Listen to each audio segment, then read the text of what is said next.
Okay, so now we're getting down to the nitty-gritty. You have found a house that you're interested in, probably, or you're just looking for some education here on this video, but you found a house that you're interested in, and now you're getting ready to make your offer to the seller, but what do you make that offer? Well, here's what's going to happen. You want to make sure that that house would actually appraise or comp out at basically what other homes around it are going for in the area. So you don't want to be overpaying for a house. So one thing that you should definitely be doing is that your rent-to-own specialist should be supplying to you comps. Now, comps are actually comparable homes in the area that basically will go ahead and say what other homes in that area are being sold for, what they're active for, and everything.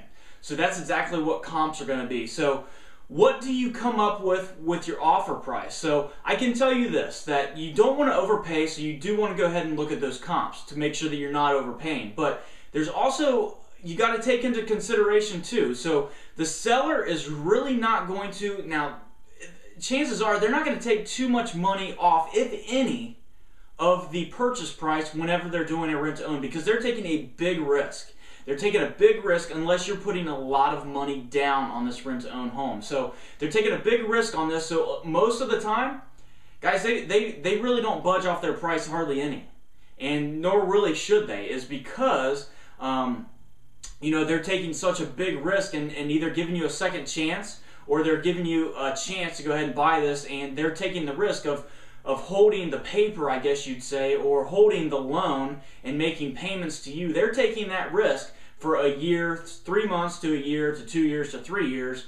So really they don't come off that offer price too much. But the main thing, or that purchase price too much, but the main thing that you really want to focus on is those comparables that you get from your rent-to-own specialist to make sure that you're not overpaying for that home. So if homes are actually going, if the asking price from the seller is $100,000 and homes in that area are going for, the comparable homes that are being sold are actually being sold for you know, $85,000, chances are that whenever you go and buy that house, it's not going to appraise anyways, so that's probably not a good deal worth pursuing. So you might want to go ahead and offer that seller less.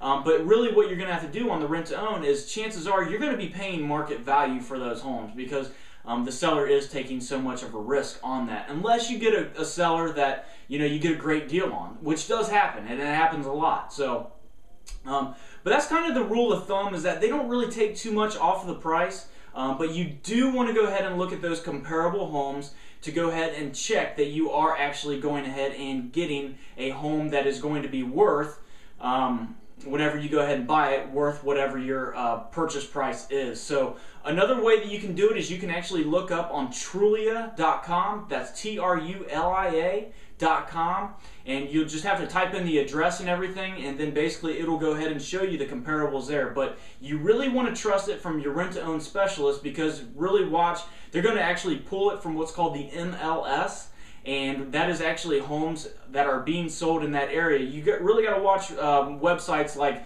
Zillow.com and Trulia.com. Trulia is probably the best out of all those, so because they might inflate those prices a little bit, because they're not as accurate as what you're going to get from that rent-to-own specialist, because they're pulling it straight from what's called the MLS, and that's exactly where you need it from. So go ahead and look at those comparables, and your rent-to-own specialist will go ahead and help you come up with that offer price. But honestly, on a rent-to-own, don't expect the sellers to go ahead, and unless it's just really overpriced, don't expect them to come off that offer price too much, because they probably won't do it. So that's just the brutal truth of it. So you know, that's what it is. So if you have any questions, go ahead and get in contact with your rent-to-own specialist, and we'll talk to you soon.